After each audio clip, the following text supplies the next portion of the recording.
welcome to another episode of Community Connections, airing on Aromia 11. I am your host, Anna Orr, and today we are talking all things brewery cocktails, snacks, and a unique way of fostering community for one local brewery here in the Twin Cities, Dona Cerveceria.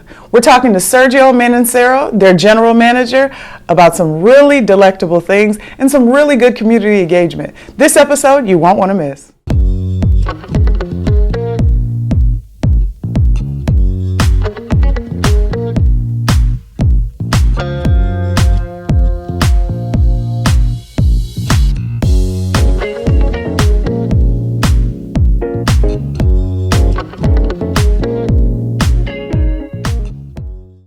Thank you for joining me today, Sergio. I'm so happy to have you on this episode of Community Connections.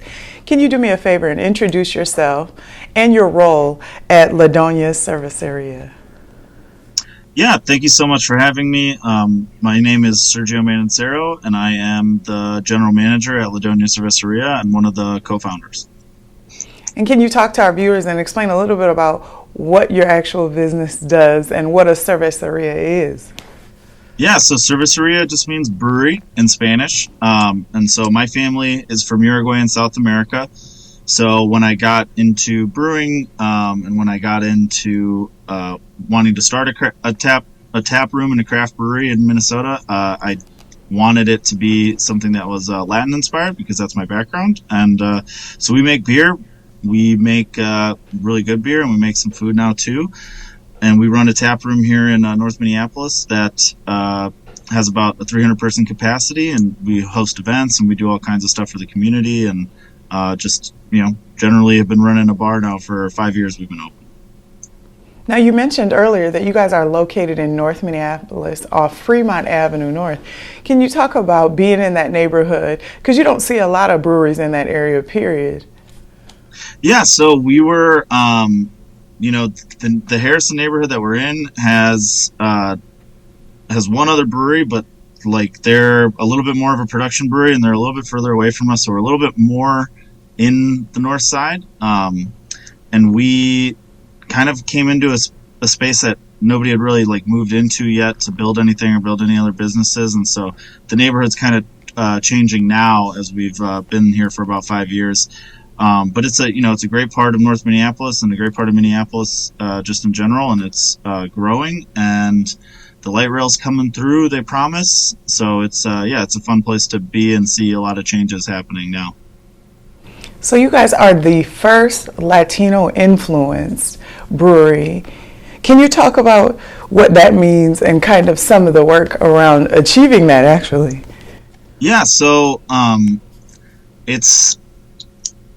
we do things a little bit different than a lot of other breweries. We don't. We have a little bit different clientele. We kind of focus on making traditional lighter beers that the Latino market gravitates more towards, and then we spend a lot of time educating that market that's not always seen as craft beer drinkers in the different facets of craft beer and how brewing work. That helps us.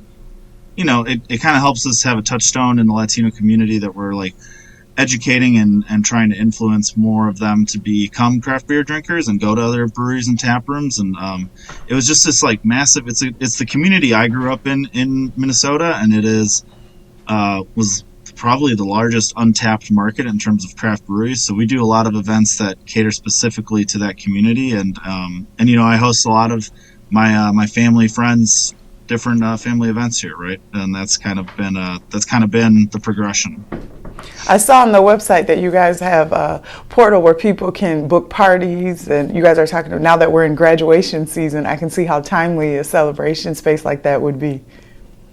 Yeah, no, we're hosting. I've just got done getting set up for a bat mitzvah for a family, and so we're kind of doing everything right now, which is a lot of fun between grad parties and reunions and birthdays, and we host live music every Saturday night, so we try to stay busy. So you guys are even crossing cultures. You just said a bat mitzvah, which is a coming of age in the Jewish culture, correct? Correct, yeah. And so it's a family that's from Argentina, and so it's been a lot of fun to work with them, and like I said, it's something that we haven't hosted before, but we do the we've done a couple of quinceañeras, we've done some weddings, and so really we can host just about anything. Can you Yeah, talk to please. me a little bit more about the vision, and the mission of La Dona Cerveceria? Yeah, so we're a for-benefit corporation and a specific for-benefit corporation. So we have a specific mission to work with the Latin community in the Twin Cities and do things for that community. And so part of what I feel strongly about is that like benefit isn't just putting like giving money to other organizations that are doing work. It's also important to do things as a corporation and as a space yourself. So we work with a lot of different groups to host their events and to host their fundraisers and to host their community events, so that we can, we can keep the Latino community in the conversation with all these other organizations, right? So when Habitat for Humanity hosts an event here, it's not just because they're in North Minneapolis. It doesn't get overlooked that like the community that they're supposed to benefit is also looks like us, right? So it's part of that mentality of it just not being like, okay, here's my annual check to this foundation and like that's all the giving that we do. It's like, no, like we're trying to foster a spirit of community and engage with different organizations that do good work already and just try to support them and amplify them. I think that's very powerful work. Now, you talked about fostering community. You all have a very unique way of doing that. Can you talk a little bit about the soccer field that you guys have over there? Yeah, so we have a 3-on-3 soccer field that we imported from Germany. We saw a bunch of them in some other states, and we thought that it was just like a perfect thing to have at the brewery. Because soccer is one of those. It's a global sport, right? It's Absolutely. Played all around the world. One of the simplest games to play, and the Latin community loves it, but so do a lot of other communities. So it's easy to foster a spirit of community and engagement and a cross-cultural engagement with a soccer field, right? Absolutely. Now, in the same vein of talking about fostering community, you guys are doing something really amazing this month. Seeing as it is Pride Month, you all are supporting the LGBTQI plus community. Can you talk about how you guys are joining them in the fight on pride and awareness this month? Yeah, so I mean, just right on July 1st, we participated in Cheers to Pride, which the Pride organization itself was just hosting fundraisers all across breweries in the Twin Cities. And then on Sunday, this actual Sunday, we're doing something that we did last year too, which is a tie-dye party with cross-branded tank tops of Queer Space and Ladonia. Queer Space is a nonprofit that does really good work in that community, creating like mentorship programs for LGBTQ youth. And then we also have, we're also hosting a drag show on Pride weekend, right on that Sunday. So we'll host a kids drag show and then an adults drag show on the same day, which is kind of fun. So a family-friendly event will be taking place coming up very soon. This month, you said June 11th is going to be the tie-dye event? That's correct. June 11th is a tie-dye event. We're selling all the shirts here, and then proceeds of that will go to Queer Space. And then the drag show will be on June 25th, which is also a Sunday. I think 2 o'clock is the family-friendly show. So that'll be a lot of fun. Tickets are already on sale for that, too.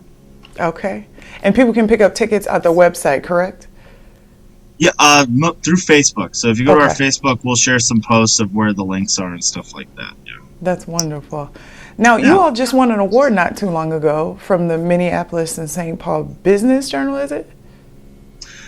So we were nominated as a business for good from Social Impact MSP. Okay. So we were nominated among 70 other nominees of nonprofits, for-profits, and just organizations that are all focused on doing social enterprise, and doing that like community-based, and like, I don't know, social enterprise is like the idea that corporations don't just have to be super capitalistic, they can also do good in their communities. And so, we actually, were at the event last night that celebrated all those organizations. So very proud to be nominated among a lot of really important organizations in Minneapolis and St. Paul and Minnesota. Thank you for that correction, Sergio. You guys were nominated and the event took place last night. Yeah. Wonderful. Now, I was perusing the website and I saw you guys had a store online with some pretty unique merch there. Some different mugs. Also, you guys talking about some of the different beverages you guys provide in store. Can you talk a little bit about some of the ideas for the merch? Yeah, so we do, the merchandise is as simple as like our logo on a t-shirt and as complicated as, we do some Oktoberfest steins and stuff like that we try to do that cross-cultural stuff where we change the Day of the Dead skull and add some braids to it, or we'll swap the earrings out and do stuff like that. So we just try to be all encompassing of these different like brewery specific type of events. I understand. Now, for somebody that's interested in staying in contact with what's going on at Dona Cerveceria, how can we do that? Can you share with us some of the social media handles and or the website? Yeah, so our social media handles across Twitter, Facebook, and Instagram are at Dona Cerveza. Then our website is damaladonia.com, which it means give me Ladonia. And we have an email list that we reach people with. We do a lot of, we try to focus mostly on Instagram and Facebook doing social media. So if you want to know what's going on at the brewery, those are the right places to follow us. And the best thing to do is just figure out a time to come by. There's always some stuff going on in the tap room. And try some food and have some beer and talk to the people that work here and see what's going on. Thank you so much. And lastly, for someone like myself who's not really a professional or knows much about beer, what is an encouragement you have for them to come into the brewery and try a couple of the amazing beers you guys have? Yeah, so the thing that I always tell people that aren't big beer drinkers or big beer people is that we try to have something for everybody. So we do beer cocktails. So we'll take, we'll make micheladas, which are a little bit of Bloody Mary mix on some ice with some beer in it. And so it kind of takes away that beer flavor and makes it more like a Bloody Mary, but still is something that's refreshing. We do that with margarita mixes and mango juice and lime juice and pina colada mix. And so we kind of have this like big gambit of beer cocktails that we make, to try to break down that barrier. We also sell beers that are very accessible, right? So we don't do a lot of super crazy things that you see out in the market that are like, triple, quadruple dry hopped IPAs and stuff like that. We do a lot of very basic beers that are accessible, and taste good. And then, we also have NA options. If beer's not your game, that's totally fine. We sell some good kombucha that's made here locally, and we sell seltzer that is made locally, and we also make some THC seltzer now that is legal in Minnesota as well. So there's a little bit of something for everybody, I think. Well, you know what? That sounds like a wonderful slew of options to give people that may drink or that may want to actually delve into the world of beers. So I'm going to stop by if nothing else.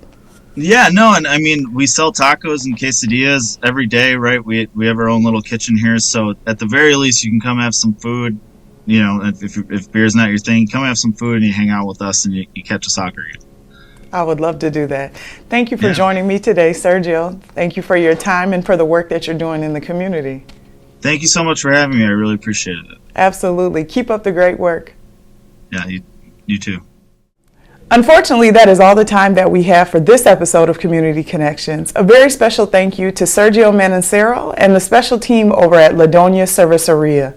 Please make sure that you stop by and try a cocktail or some of their delicious food so that you can come out there and join them during Pride Month, at least at one of their events that they talked about during this episode. I hope that you have found something inspirational or delectable as we move forward throughout this summer months. As always, I'm your host, Dana Orr, and this has been a very special edition of Community Connections. I look forward to connecting again with you soon.